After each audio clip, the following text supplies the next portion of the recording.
अम्बा दुर्गा भवानी का एक ऐसा नाम है जिस नाम पर लोग भले थोड़ा बहुत विचार कर लें कि चंद्र घंटा गुरुजी बोल दिए। शिव जी ने नाम रखा है मां पार्वती का चंद्र घंटा। कब? जब भोलेनाथ माता पार्वती को विवाह कर कर लेकर आए।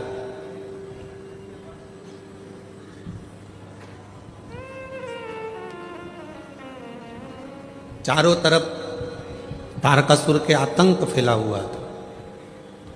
आप लोग तो गुजरात के रहने वाले हो, तो माता रानी के नामों का व्याख्यान तो आप जितना अच्छा कर सकते हो हम तो बहुत कम कर पाएंगे, क्योंकि गुजरात तो पूरा माँ जगत जननी जगदम्बा अम्बा भवानी का एक आनंदमय स्थल है गुजरात की। माँ चंद्रघंटा का नाम चंद्रघंटा कैसे पड़ा?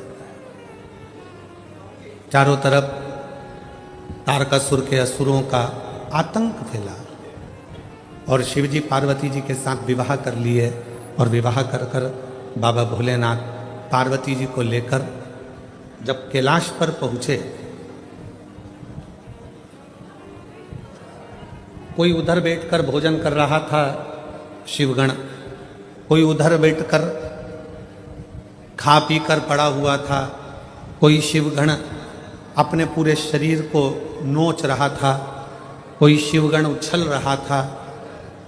पूरे कैलाश पर भगवान शंकर के गणों ने अपना पूरा जमा कर रखा था, आड़ा टेढ़ा। कुछ बर्तन उधर पड़े हैं, सोने का उधर पड़ा है, आसन उधर पड़ा है, सब सामान यहाँ वहाँ पड़ा था। और भोजन भी कोई एक गण लेकर आता या बनाता तो सब आपस में झगड़ा कर कर उस भोजन को ग्रहण कर। जैसे ही पार्वती जी कैलाश पर पहुंची और पार्वती जी ने देखा कि सारा अस्त व्यस्त कैलाश है, कोई सामान इधर पड़ा है, कोई सामान उधर पड़ा है, कोई सामान उधर पड़ा है, तो पार्वती जी ने शिव जी से कहा कि अपना विवाह हुआ है, अपन कहाँ रहेंगे ऐसे कैलाश पर? शंकर भगवान बोले, अब तुम घर की बहू बनकर आई हो, मेरी अर्धांगिनी बनकर आई हो, तो अब तुम इस पूरे घर को जमाना, सेट करना, पूरे घर को अच्छा बनाना, ये तुम्हारी जवाबदारी। पार्वती जी ने कहा, इतना बड़ा कैलाश और मैं जमाऊं? तुम अकेली नहीं, ये गण है ना इतने सारे, इनके साथ मिलके जमाओ। पार्वती जी बोली, ऐसे गण खाए पिया पसर गए,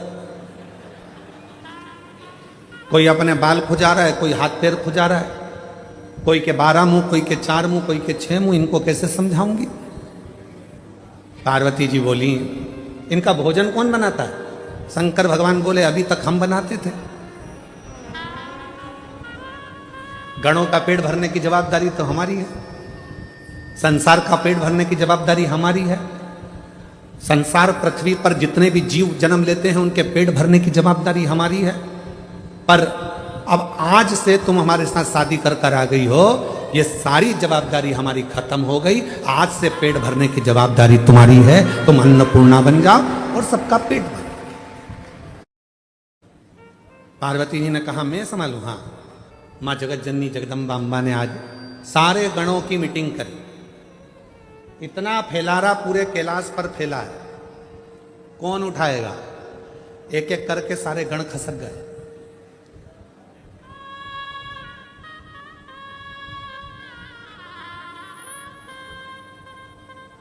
कौन उठाएगा? कोई नहीं। पार्वती जी ने शिव जी से कहा, वो तो सब चले गए। शंकर भगवान ने फिर डमरू बजाया, सबको बुलाया। पार्वती जी ने पूछा, ये भूख लगी है सबको? हाँ। भोजन करोगे सब? हाँ। अब सबने हाँ भर दी। पार्वती जी बोली, मैं भोजन बना रही हूं, जितनी देर में खाना बनाऊं, भोजन बनाऊं, उतनी देर में पूरा कैलाश सेट हो जाना चाहिए, जम जाना चाहिए, और जो जमा कर आएगा सबसे पहले भोजन उसी को मिल जाएगा। जाओ। सब पहुंच गए, सब ने सामान जमाना प्रारंभ कर दिया। कोई झाड़ू लगाए, कोई बुआरी लगाए, कोई तोरण बांधे, कोई मंडप बांधे, कोई कुछ करे, कोई कुछ करे, सब करे। एक गण आया, मां भोजन। पार्वती जी बोली, चिंता मत करो, जैसे ही भोजन तैयार हो जाएगा मैं घंटा बजाऊंगी, तुम सब दौड़ के आ जाना, भोजन करा दो। सुबह से शाम हो गई। अब जो चंद्र शिव जी के मस्तक पर विराजमान था वो भी पार्वती शंकर जी से कह रहा भूख लगी है। शंकर भगवान बोले कर काम, जाओ। रात्रि होने लगी, चंद्र पुकारने लगा, मां भोजन दीजिए। अब तो पूरा घर जम चुका है। तब पार्वती जी ने देखा कि पूरा कैलाश जम चुका था। तब पार्वती जी ने चंद्र की साक्षी में चंद्र को शिव जी से अपने मस्तक पर रखकर घंटे का नाद करा। शिव जी ने मां पार्वती का नाम चंद्र घंटा रख दिया। उसी पल, उसी घड़ी, उसी क्षण शिव ने कहा पार्वती आज तुमने पूरे कैलाश को सेट कर कर जमा कर उनका भरण पोषण किया है। जो तुम्हारे नाम का उच्चारण करेगा वो कितना भी बिखरा हुआ क्यों ना हो, हृदय से टूटा हुआ क्यों ना हो, उसकी दुकान, उसका व्यापार चाहे कितना भी बिखर गया हो, अगर प्रतिदिन एक दुर्वा वो चंद्र घंटा के नाम से अगर मुझे समर्पित करेगा तो उसका घर, परिवार, व्यापार मैं खुद सेट करते चले जाऊंगा, जमाते चले जाऊंगा। तो ये नाम कोई साधारण नाम नहीं है, चंद्र घंटा का नाम केवल घट की स्थापना के लिए नहीं होती है। ये नवरात्रि हमारे भीतर एक नारी के सम्मान के लिए प्रकट होती है कि नारी का सम्मान कैसे होना चाहिए, एक नारी का आदर क्या होता है, एक नारी का सम्मान क्या होता है, एक नारी के विचार, उसकी सोच, उसकी दृष्टि क्या होती है।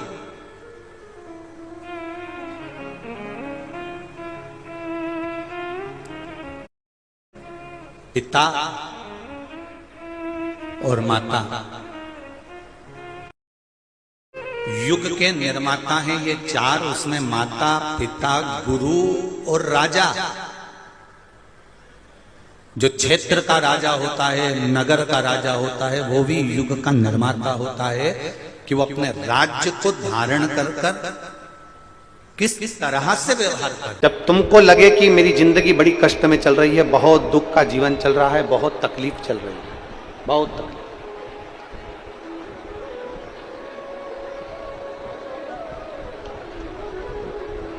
आपको लगे कि आपका जीवन बड़ा कष्टमय है, बहुत तकलीफ का जीवन चल रहा है, तब अपने घर के बाहर कोई गमला हो, कोई स्थान हो, कोई पेड़ वृक्ष हो, उसकी मिट्टी को शिवलिंग के रूप में निर्मित करो। शिव जी की 5 बेटियां, आप भी हमारे साथ बोलेंगे, जया, विषहरा, श्यामली बारी, दौतली, देव। शंकर जी की 5 बेटियों का 5 बेटियों का नाम लेते जाना है। वृक्ष के नीचे या किसी गमले की मिट्टी को, यदि कहीं पार्थिव शिवलिंग का निर्माण अगर आप कर रहे हैं तो घर में भी पार्थिव लिंग बनाकर या पेड़ के नीचे या गमले में शिवलिंग बनाकर 5 बेलपत्र शिव जी की 5 लड़कियों का नाम लेकर वापिस बोलेंगे, जितने लोग सब बैठे हैं, जया, विषहरा, श्यामली बारी, दौतली, देव। शंकर जी की 5 लड़कियों का नाम लेकर एक एक बेलपत्र शिव जी को समर्पित करना। और शंकर भगवान को समर्पित करने के बाद दोनों हाथ में 2 लोटा जल लेना। जैसे कावड़ का जल चढ़ता है ना, दोनों हाथ में पात्र लेकर एक साथ धार लगाता, बस वैसा ही। आपको लग रहा है कि मेरी जिंदगी बहुत कष्ट में चल रही है, पूरा पूरा दुख भगवान ने मेरे ऊपर ही दे दिया, बहुत पूरी जिंदगी का पूरा कष्ट मुझे दे दिया, पूरा। तो आपको लगे कि मेरी जिंदगी बड़ी दुखमय है, बड़ी कष्ट में, बहुत तकलीफ चल रही है, किसी वृक्ष के नीचे, किसी गमले में या अपने घर में पार्थिव लिंग का निर्माण, पार्थिव और पार्थिव लिंग का निर्माण कर 5 बेलपत्र शंकर भगवान पर उनकी 5 लड़कियों का नाम लेकर समर्पित करो। जया, विषहरा, श्यामली बारी, दौतली, देव। 5 बेटियों का नाम लेकर 5 बेलपत्र समर्पित कर हाथ में 2 लोटा जल लेकर शिव जी पर एक साथ धीरे धीरे धार लगाइए और एक घी का दीपक लगाकर प्रार्थना कर पांचों बेलपत्र उठाकर अपने घर में लेकर आ जाइए। 2.5 महीने, ज्यादा से ज्यादा हम बोल रहे हैं 2.5 महीने, पर विश्वास करता है कि 15 दिन में वो दुख मिटेगा ही, वो तकलीफ कटेगी, वो कष्ट मिटेगा। 15 केवल शिव की आराधना करना।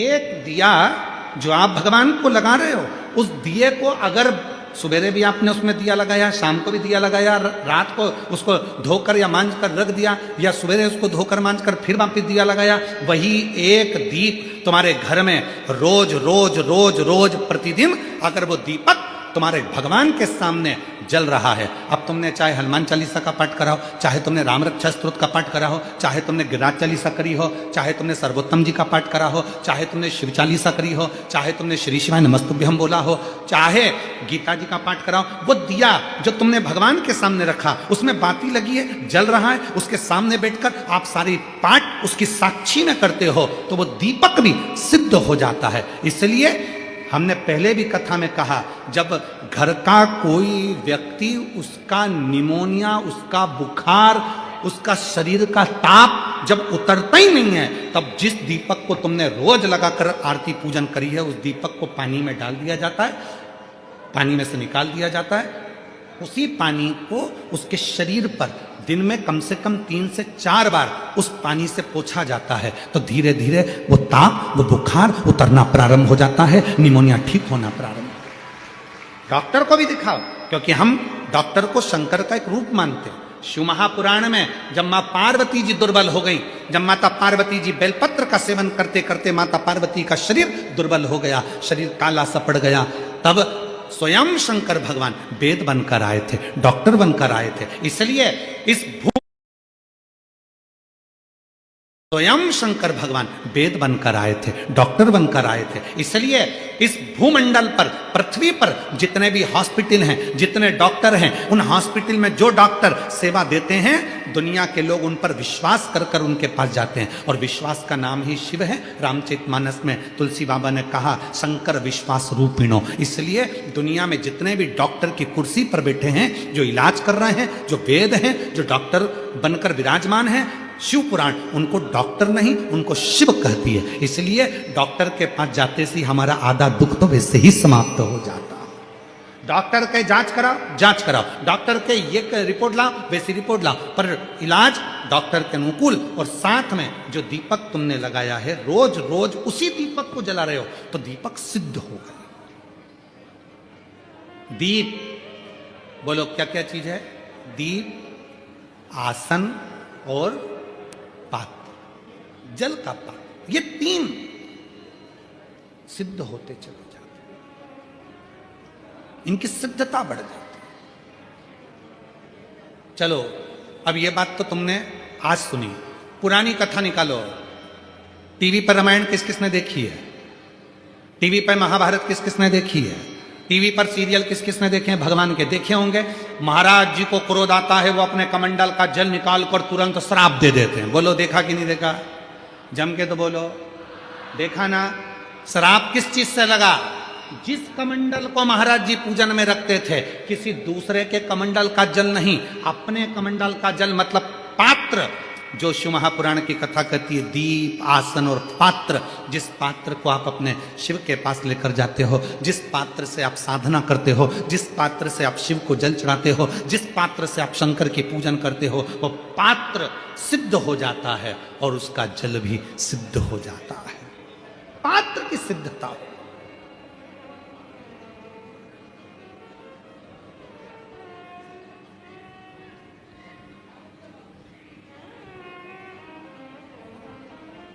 कहा, सावित्री, दीप, आसन और पात्र जब ये एक रहें, तो संसार में किसी की हिम्मत नहीं है कि कोई तिरछी निगाह से देखे।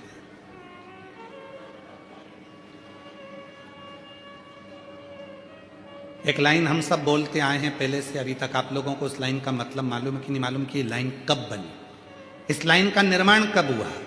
अकाल मृत्यु वो मरे जो काम करे चंडाल का, और काल उसका क्या बिगाड़े जो भक्त हो। कोई तुमसे पूछे कि इस लाइन का निर्माण कब हुआ, बोलने वाले ने इस लाइन को कब बनाया था, तो कह देना महाभारत के वन पर्व में जो सावित्री की कथा आती है, और सावित्री ने जो यमराज से अपने पति के प्राण वापिस लेकर आई थी, वो शिव की कृपा से लाई थी। इसलिए अकाल मृत्यु वो मरे जो काम करे चंडाल का, और काल उसका क्या बिगाड़े जो भक्त हो महा